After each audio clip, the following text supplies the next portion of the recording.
À l'UNESCO, le bras armé de l'ONU pour la culture et l'histoire. La caisse de résonance de la mémoire universelle. Comme tous les ans, l'UNESCO organise une journée mondiale de commémoration de l'esclavage. Mais dans les discours des orateurs, la traite décrite par Kessel, la traite vers le monde arabe, est absente. Je voudrais, au nom de l'UNESCO, vous remercier pour célébrer une des plus grandes tragédies de l'humanité, la traite négrière et l'esclavage. Depuis le Sénégal et depuis toute l'Afrique, des millions de personnes ont été déportées, non pas vers les Amériques, mais vers le monde arabo-musulman. Selon les dernières études, ils furent entre 15 et 17 millions. Cette traite a duré pas moins de 1400 ans, du 7e au 20e siècle.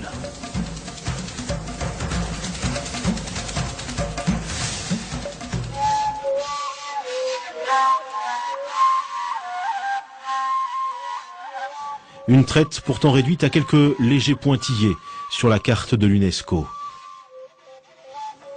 Alors même que d'éminents historiens travaillent sur cette question. Salah Trabelsi est l'un des meilleurs spécialistes des traites musulmanes. Lui aussi est confronté régulièrement aux effets de l'ignorance. J'ai assisté récemment à un colloque au Maroc et un assistant donc au colloque qui a pris la parole pour dire écoutez, je ne comprends pas qu'on puisse en effet associer donc ou comparer l'esclavage en terre d'islam avec les autres formes d'esclavage, puisque chez nous donc les esclaves ont été toujours bien traités.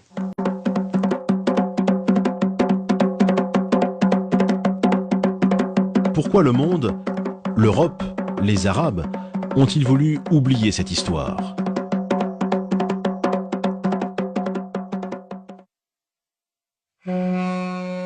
L'esclavage fut pratiqué depuis la nuit des temps par tous les peuples, égyptiens, romains ou grecs.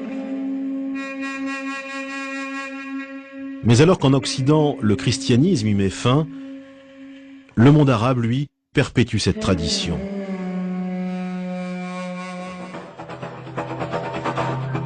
Au 7e siècle, tout s'accélère avec l'arrivée de l'islam et les conquêtes des troupes musulmanes qui contrôlent rapidement de larges territoires.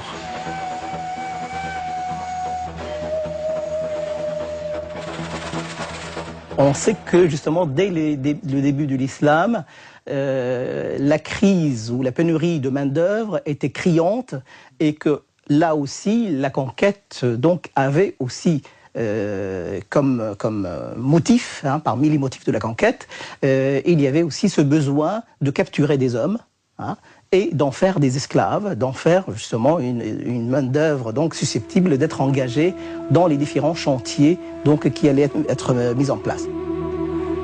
À partir du 7e siècle, dans l'ensemble du monde musulman, les esclaves sont très vite omniprésents. Leur place est même plus importante qu'on ne l'a longtemps pensé. Loin des clichés sur les courtisanes ou les serviteurs des sultans.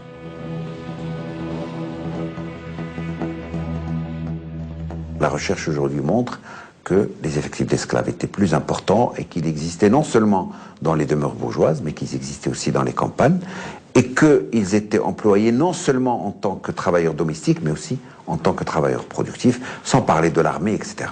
Il y a parallèlement à cela une réalité terrible qui est celle des esclaves qui travaillaient dans les mines, des esclaves qui travaillaient dans les chantiers hydrauliques, des esclaves qui travaillaient dans les mines de sel.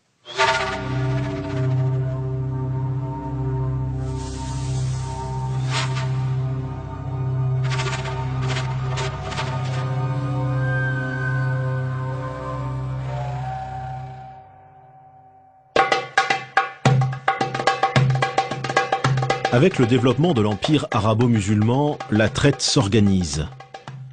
Comme la traite atlantique, elle est affaire de professionnels.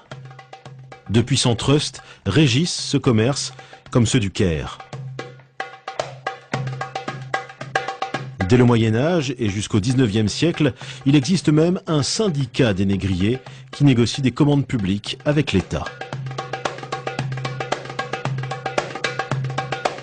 Dans un monde musulman où toute la vie est régie par la religion, l'esclavage bien sûr n'y échappe pas.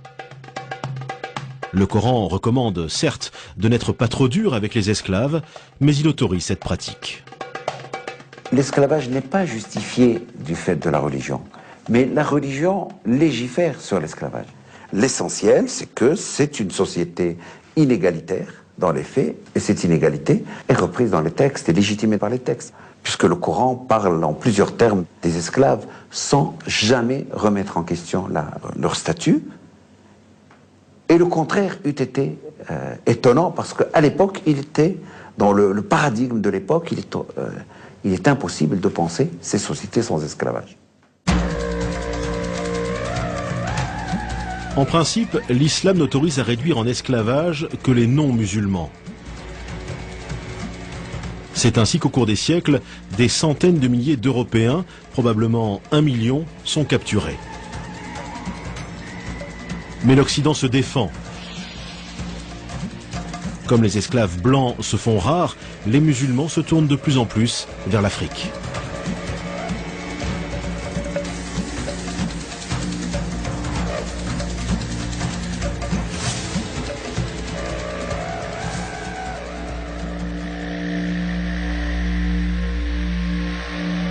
En Afrique, de nombreux Noirs sont musulmans. Or, on l'a vu, l'islam interdit de réduire en esclavage d'autres musulmans. Cette contradiction va être aisément surmontée.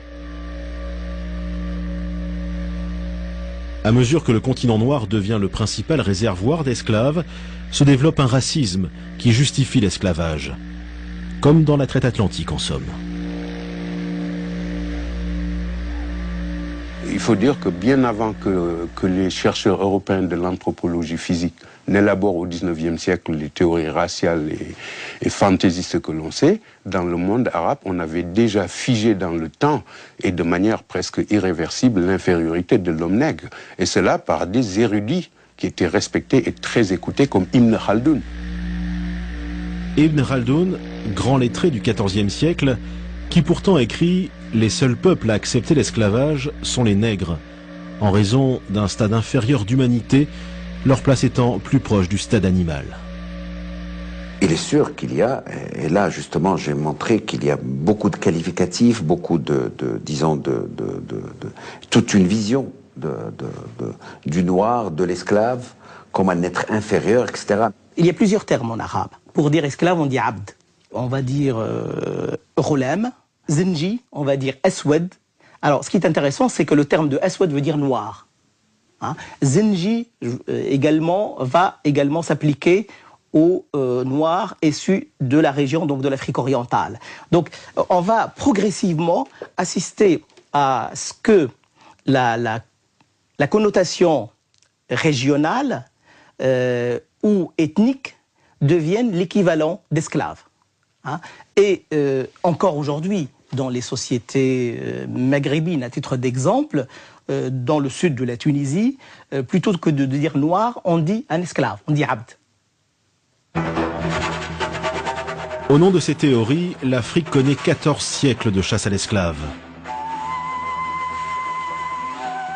Des attaques menées par des soldats dans le cadre de guerre ou par des bandes armées aux ordres de marchands. Ces attaques, bien sûr, sont d'une violence inouïe. C'est le feu qui est mis dans les cases. C'est des attaques frontales, bien sûr, contre des populations démunies de défense. Et bien sûr, par la suite, bien sûr, c'est un arrachement donc de ces personnes à leur famille, à leur pays. Pour capturer un esclave, les assaillants tuent en moyenne 2 ou 3 personnes. Et dans les villages, il y a une marchandise que l'on recherche particulièrement. En tant que marchandise, bien sûr, l'enfant donc est plus à même d'être réadapté, d'être acculturé, d'être maîtrisé, hein, alors qu'un adulte, il aurait tendance à ne pas accepter sa servitude.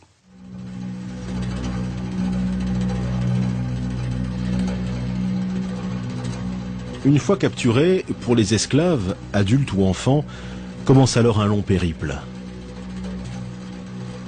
Pendant plus de 1400 ans, la traite suit quasiment les mêmes chemins. Si la route de l'Atlantique a laissé des traces dans l'histoire, le Sahara, lui, a effacé celle des esclaves.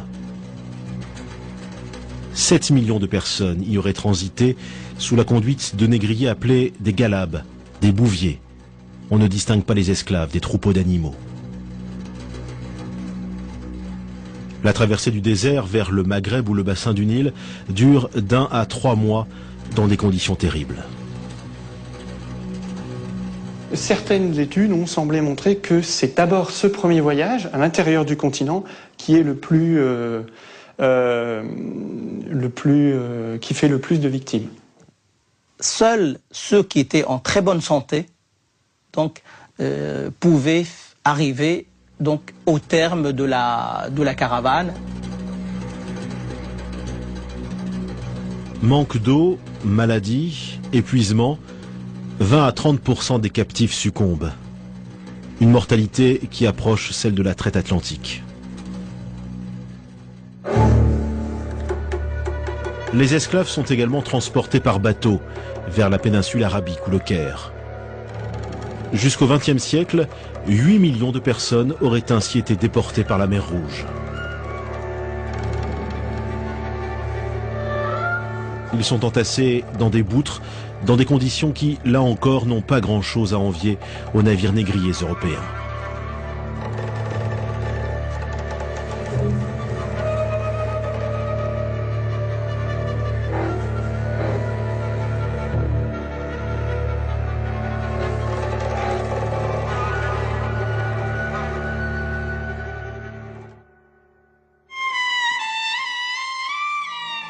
Les survivants arrivent vers les marchés aux esclaves du Caire, de Bagdad, d'Istanbul, de la Mecque ou de Tombouctou. Là, une partie d'entre eux subit une terrible opération, la castration. Ce qui est triste à dire, c'est que les ateliers de castration, c'est que la nature de l'opération elle-même est une opération qui, malheureusement, donc, laisse très peu de chance pour l'enfant châtré. Donc l'espoir de survie de l'enfant sont quand même assez minimes. Les opérations de castration faisaient périr entre 70 et 80%. Ça vous donne une idée du massacre. Ce qui explique le prix très élevé également de l'eunuque sur les marchés.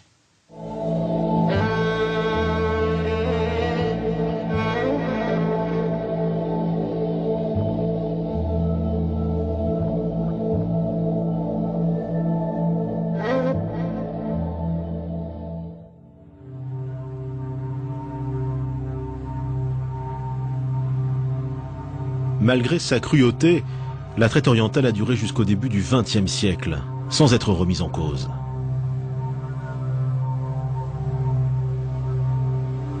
On passe alors des dessins à la photographie.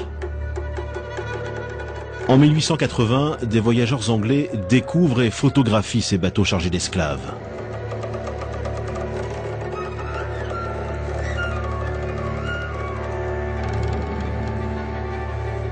Les bateaux proviennent de l'île de Zanzibar, au large de l'actuelle Tanzanie. Depuis le XVIIIe siècle, ce comptoir arabe est devenu une plaque tournante du commerce. Zanzibar, c'est l'autre Gorée, une Gorée dont on parle peu et que l'on visite rarement. Chaque année, environ 15 000 esclaves sont parqués ici, dans des conditions épouvantables, avant d'être déportés vers l'Arabie, voire le Brésil.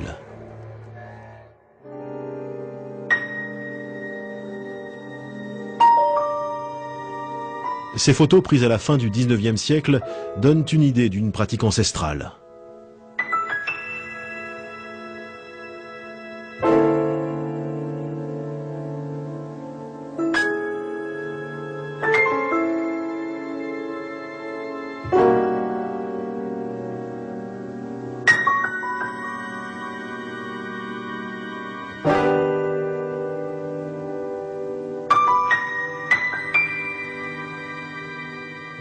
Ce cliché, tout aussi exceptionnel, montre des esclaves au travail, dans une plantation de clous de girofle. En 1830, 100 000 esclaves travaillent dans les plantations de Zanzibar. Ils sont soumis aux mêmes tâches qu'aux Amériques.